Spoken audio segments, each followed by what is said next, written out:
Welcome to Mindful Moments. Nourish your mind on the go. This audio uses AI narration to present our original book analysis. Oh, cool. Today we're going deep into Alice Walker's The Color Purple. Okay. We've got excerpts straight from the book, and we've got a biography of Alice Walker herself. Interesting. So we're going to kind of unpack the themes and the characters and just this really unique way that the story unfolds. Yeah, the way Walker chose to tell the stories is just amazing. You know, using letters, mainly from Celie to God, it really pulls us right into her world, immediately. It's so intimate. It is. It's like you're reading someone's diary and you're experiencing everything with her. Absolutely. And then later in the book, we start getting letters from Nettie. Oh, yeah. You know, Celie's sister who's living in Africa. And that really adds another dimension to the story to see how, you know, race and gender play out in different parts of the world. Yeah. Celie goes through so much. It's like unbelievable. You know, she's abused and then she's in this horrible marriage and then she's separated from her sister and her children. And like, how do you even come back from that? It's tough. But what's so fascinating is how she finds strength amidst all this pain, right? Yeah. And the other women in her life are so crucial to this transformation. Yeah, you see Shug Avery, this, you know, flamboyant singer coming in, and she's almost like a mentor to Celie. Yeah. You know, she teaches her to embrace her sensuality and her own desires, which is like the opposite of what Celie has known her whole life. It's complete 180. Yeah. And then there's Sophia, this force of nature. Yeah, she's incredible. Refuses to be dominated by any man. Yeah. So both Shug and Sophia really represent different forms of female empowerment. They show Celie that she has choices, that Yeah. she doesn't have to accept her fate. Right, exactly. That's so powerful. And you see how, like, the societal norms, you know, especially in the rural South, really restricted women's choices and forced them into these, like, predefined roles. Right, you know, yeah. And race is so tied in with everything, too. The book doesn't hold back on showing how Black women in that era were treated. I mean, the racism and sexism is just brutal.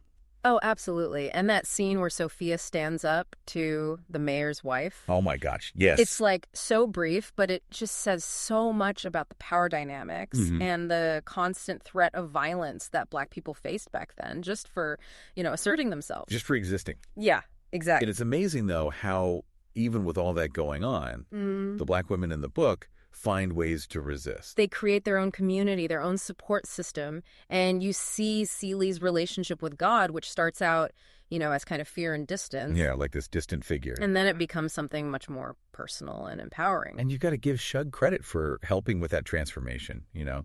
Like helping Celie see spirituality in a more sensual and celebratory light. It's about rejecting that rigid patriarchal version of religion that's been forced on her, you know, finding her own way to connect with the divine. It's amazing to see how by the end, Celie has found some peace, some independence, and she's connected with her heritage. It's quite a journey she goes through. It really is. And, you know, it mirrors Alice Walker's own life in a lot of ways. Yeah, I can see that. You know, growing up in the South, her activism, her dedication to social justice, it's like all those elements are woven into the story. And that Pulitzer Prize she won, it was groundbreaking. Absolutely. It really opened doors for other Black women writers, and it brought these conversations about race, gender, and self-discovery to a much wider audience. It's incredible. You know, it's interesting when you look at Celie's relationship with Mr. In, and then you see Harpo and Sophia. Oh, yeah, they're totally different. It's night and day, you know. Celie and Mr. It's just this horrible, twisted marriage. And then you have Sophia and Harpo, who are always Butting heads. Butting heads, yeah. Sophia just refuses to be controlled, you know. She's amazing. Which is pretty radical, especially back then, you know, in the rural South in the early 1900s. A Black woman defying her husband like that. You don't see that every day. No, you don't. And you see how the system tries to break Sophia, you know, that scene where Harpo tries to beat her into submission. Oh, gosh. And she just fights back with everything she has. It's heartbreaking. Heartbreaking, yeah. It shows just how brutal things were back then and how easily lives could be destroyed by racism. And it makes you think about Harpo, too. He's trapped in those old ways of thinking, but you can see he wants to be different from his father. He does, yeah. There are those glimpses of him wanting equality with Sophia, but it's like he doesn't know how. He doesn't know how to break free from that. And it's not just the men. Even Celie at first, she gives Harpo that awful advice about controlling Sophia based on, her own experience. Right. It's like those cycles of abuse just keep repeating. It makes you realize how important it is for women to support each other, Yeah. to help break free from those patterns. And that's where someone like Shug Avery comes in. Exactly. Yeah. She shows Celie a totally different way of being a woman, a different way of expressing herself and loving. Like that scene where Shug encourages Celie to look at her own body, to see the beauty in it. Oh, yeah. It's so powerful. It's like Celie's finally reclaiming herself after all that abuse and neglect. It's about rejecting that shame and embracing her own sensuality, her own power. And, speaking of power, the book also looks at the power of creativity. Like when Celie starts making those pants. Yes, the pants. It starts out simple, but then it becomes this source of income and independence, a way for her to define herself on her own terms. Her pants become a symbol of her freedom, and it's so satisfying to see her business take off and her finally being valued for her skill. It's like creativity can help you be resilient no matter how bad things are around you. Absolutely. And then you have Nettie's letters, which take us out of rural Georgia, To Africa. To Africa, we start dealing with colonialism and how different cultures interact. It's really fascinating. And it challenges how we think about what it means to be civilized. Yeah. The Olinka people and their traditions, their connection to nature, it really opens your eyes. It does. It reminds us that there are so many different ways of being in the world, so many ways of understanding spirituality. But then to see how colonialism disrupts their way of life, It's so sad. It shows how systems of power operate on a global scale, They impact people of color across continents. But even with all that, there are still those moments of hope.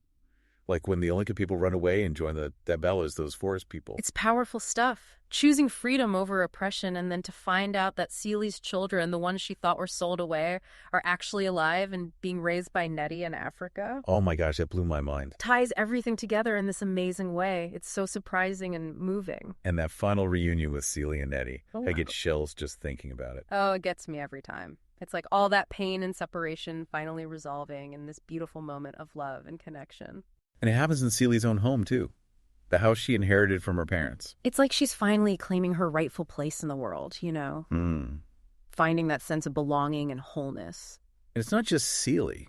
So many of the characters find their own happiness and peace. Even Mr. Tiss.